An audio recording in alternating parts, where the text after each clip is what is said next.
Gil, you mentioned earlier, speed skating. It's a very individual sport. Different things work for different people. And then there you are at your first Olympics, 2014, opportunity of a lifetime it was the 1,000 meter, correct? Mhm. And it's the act of sportsmanship that everyone's talked about. So we got to get the story out there with you here as well. Just take me through that process of Yeah. giving up your spot, handing it over to a teammate. Hey, he did great. He went on to win a silver. The stories that I read say he was people say he was a stronger skater perhaps, but like, where are you at mentally there throughout that process of this is my first Olympics? It's a huge Yeah. stage, but I probably should hand this off to my teammate. What was that process like?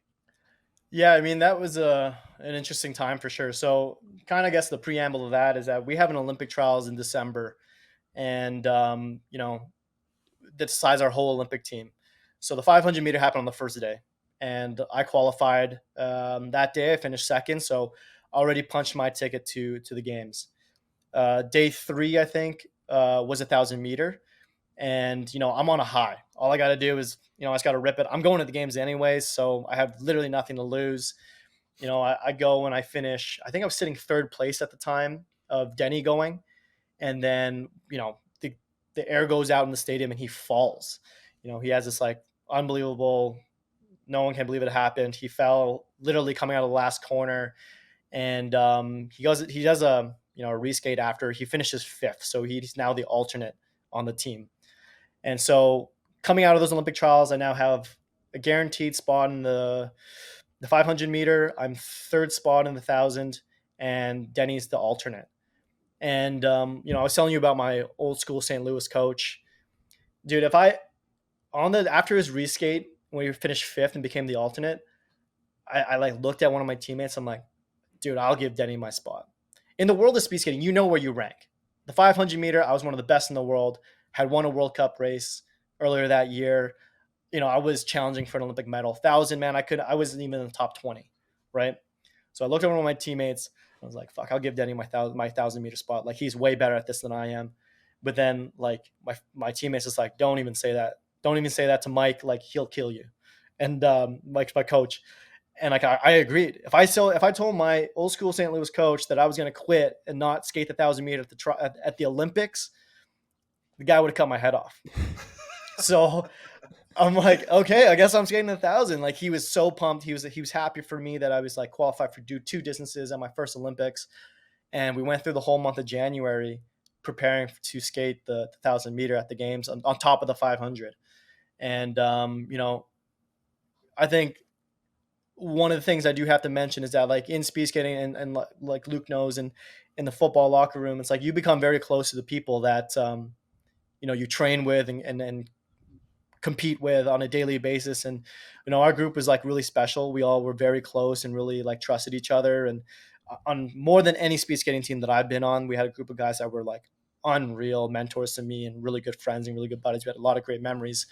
And so we would train. Denny and I trained together that whole month, and he was helping me out trying to get ready for the 1,000. I was helping him out trying to get ready for like the 1,500 meter, which he qualified for. And so like he was going to the Olympics no matter what. And then so fast forward to the games, I skate the 500 meter, and things don't go well for me. I finished 10th. Still a good result, I guess, but not what I was expecting. 10th in the world. And 10th in the yeah, world. 10th of the games, it wasn't bad. I was the top Canadian, and I was so proud, but I really wanted to win a medal. 2010, I almost quit speed skating, but I was watching the Vancouver Olympics. And funny enough, is watching Denny Morrison win a gold medal in a team pursuit. That's like, fuck, I got to keep skating. That's an unbelievable feeling. I want to give that feeling back to the nation. And so I went through those 4 years being like, I got to create a medal moment for Canada. I got to create a medal moment for Canada. So the 500 meter happens, don't do it.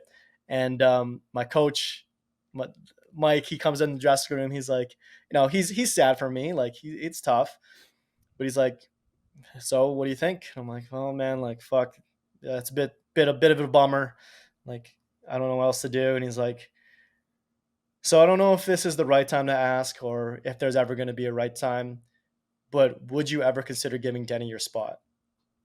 And like in that moment, it was a mixed emotions for me because I was like, do not be so happy that you don't have to skate this 1,000 meters. but be like somber enough that you're graceful in giving it away. You know what I mean?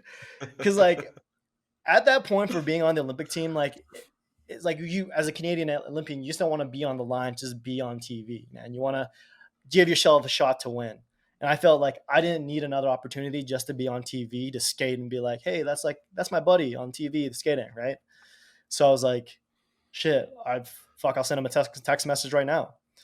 And so just got on my phone right away and texted Denny like, hey man, would you consider racing 1,000 in 2 days? And it's funny because we got given Russian phone numbers from the Olympic Committee. And so he thought he was getting pranked by some Russians. He's like, he thought it was some random media guy being like, would you be ready to skate 1,000 from CBC? And he's like, he gave this very diplomatic answer. He's like, I've been training for the past month. Like if I get the call, I'll be ready to skate for my country. And I was like, what the fuck? Yo, Denny, it's Gil. What's up? And he's like, what the fuck? Are you actually giving me the spot? And I'm like, yeah, man, like I'm not going to win a medal. I think you can. And yeah, it was like, it kind of just happened really fast. And dude, I actually can't believe it happened the way it did. It almost seemed like a Disney movie. And I remember sitting in the stands watching him come across the line, second place, finishing in second, and like the I was sitting with my team and they just like they couldn't believe it either. They're giving me pats on the back and being like, you did this, and that was like one of the most embarrassing things for me. I'm like, I didn't do shit. I didn't go skate this like. But it was definitely a cool moment to share with him, and Denny, my coach gave me as a cred so I could go in the infield to go watch the medal ceremony and share that like right before Denny went up to go get his medal, like he was able, I got to see him right before and got to sneak through security to give him a hug, and that's definitely like a moment that was like kind of no one's ever saw. There's only two people probably in the world that saw that moment, but like me and Denny, and maybe like one other coach, and but that's something that is like a cool moment to share with somebody for sure.